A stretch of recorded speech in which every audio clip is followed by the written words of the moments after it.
Behind me today is an image of the General Assembly of the United Nations. Hang around a while, you'll find out why. Barack Obama and his globalist partners can feel power slipping from their grasp right now. The clock is ticking on the Trans-Pacific Partnership, also known as the TPP, or simply Obama trade. This so-called trade deal is the mechanism which the totalitarians at the UN and people like the Obamas and the Clintons hope to rule the world. All they have to do is ram it through the American Congress before the end of the year.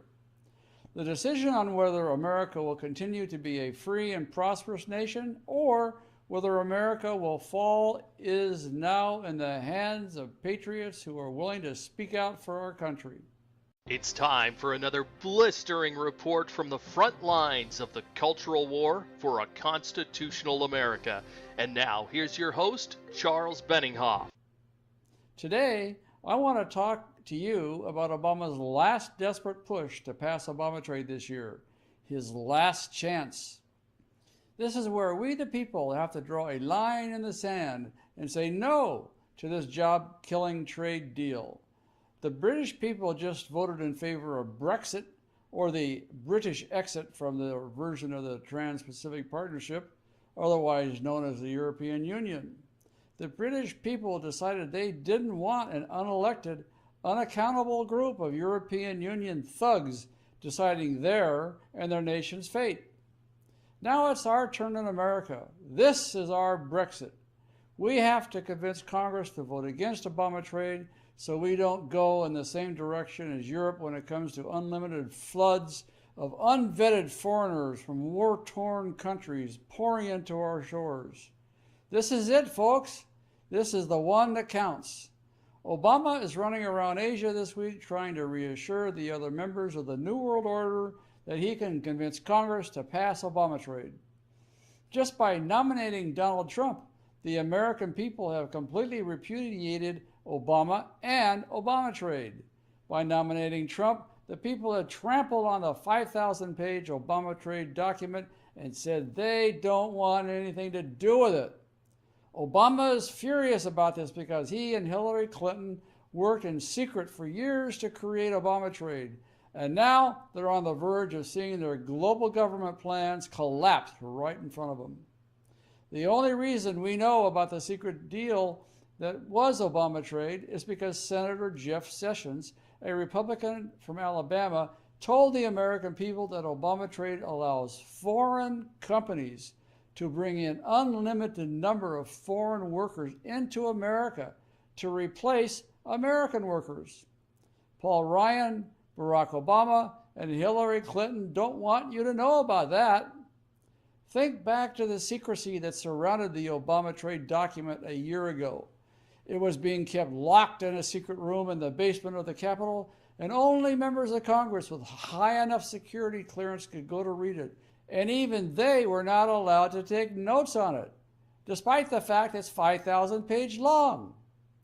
You know the deal must be bad when Congress is invoking the Pelosi Doctrine.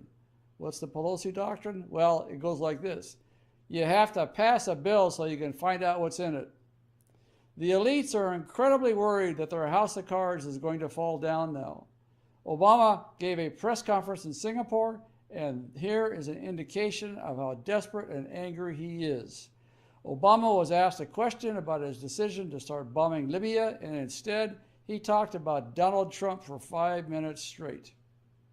And that's not just my opinion. That is the opinion of many prominent Republicans. There has to come a point at which you say, enough. And the alternative is that the entire party, the Republican Party, effectively endorses and validates the positions that are being articulated by Mr. Trump. And as I said in my speech last week, I don't think that actually represents the views of a whole lot of Republicans out there. Obama is so arrogant and mad with power that he actually suggested that Paul Ryan, Mitch McConnell, Jeb Bush, and other GOP elites should strip the nomination away from Donald Trump and pick someone else who supports Obama trade. This man is completely insane. Obama feels that the voters were too stupid to pick the nominee that the elites wanted, so the elites want to pick a different nominee for America. And what elite is leading that charge? None other than Bam Bam Obama.